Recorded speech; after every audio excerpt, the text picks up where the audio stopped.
पूर्वीच्या ब्रह्मवृद्धानं विठ्ठल पंतांना देहांत प्रायश्चित्त दिलं होतं, ते त्यांनी घेतलंही.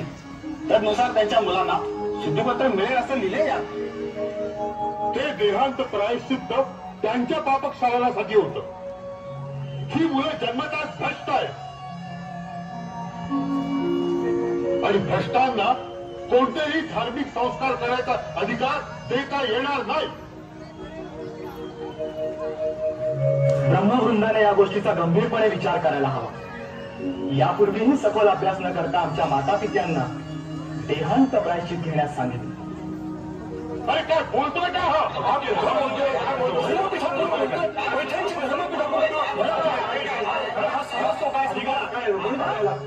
या ब्रह्मवृंदावर संशय असेल तर आपण काशी क्षेत्री जावं आणि त्या पीठाकडून शुद्धीपत्र घेऊन यावं. हे आम्ही मान्य करू.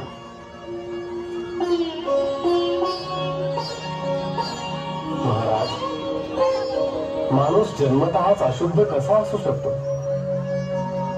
मानवी जन्म हा ईश्वरी संकेत आहे. इथे शुद्धीपत्राच्या याचा म्हणून आला आहात विवाद घालण्यासाठी. पंडितांनी रागावू नये. धर्मात म्हटलंय आत्मा पवित्र आहे. सर्व प्राणी मात्रांचा आत्मा एक आहे. जर असं असेल तर शुद्ध कुणास करायचं, आत्म्यास की शरीरास? मोठ्या तत्वज्ञानाच्या गोष्टी करतात. अरे आपलं वय काय, आपण बोलतोय काय, कुणासमोर बोलतोय याचं काही भान? ज्ञानाला वय नसतं महाराज, आत्म्यालाही वय नसतं. वय शरीराला असतं. माझं जरी शरीर बोलत असलं तरी त्याचा बोलविता आत्मा आहे.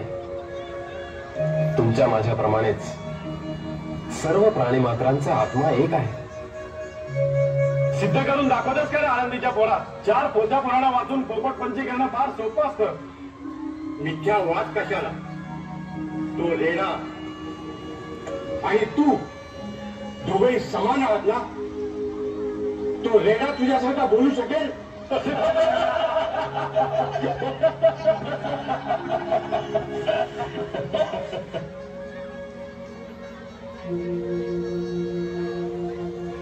बोल ना. जर त्याच्या आणि माझ्या आत्म्याचा संवाद घडला तर काय अशक्य? मी जे बोलीन ते तोही बोलेल. काय अशक्य? आणि कालचं पोट आम्हाला तत्वज्ञान शिकवतोय. एवढा गोल गप्पा मारतोस ना तर कळून दाखव. ए रेड्या, थांब जरा. चला रे. ए रेड्या, थांब. काय रे, नाव काय रेड्याचं?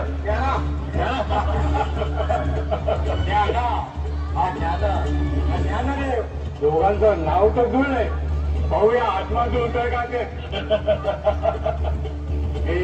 आत्मा दे तुझ्या भावाला, पाहूया बोलतोय का ते.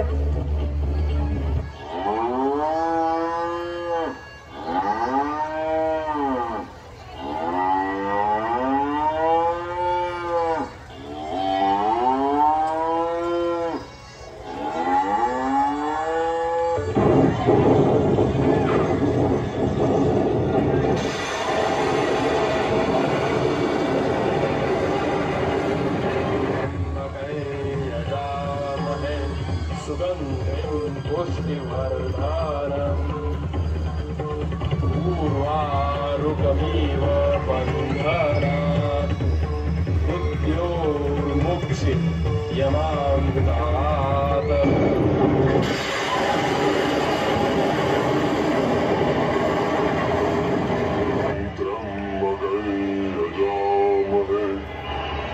सुगन्धिं पुष्टिवर्धनम् पूर्वारुकमिव बन्धनात् मृत्योर्मुक्षि यमामृतात्.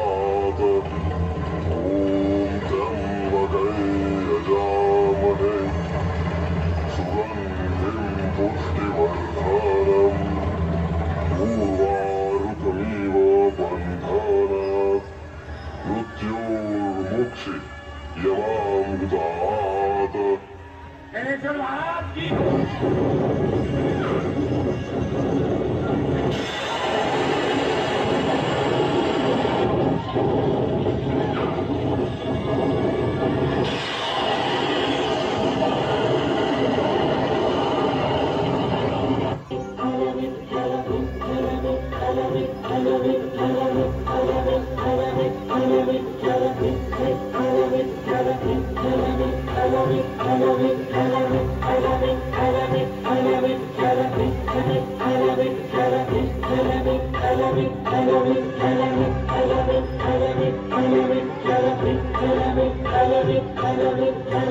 I love it.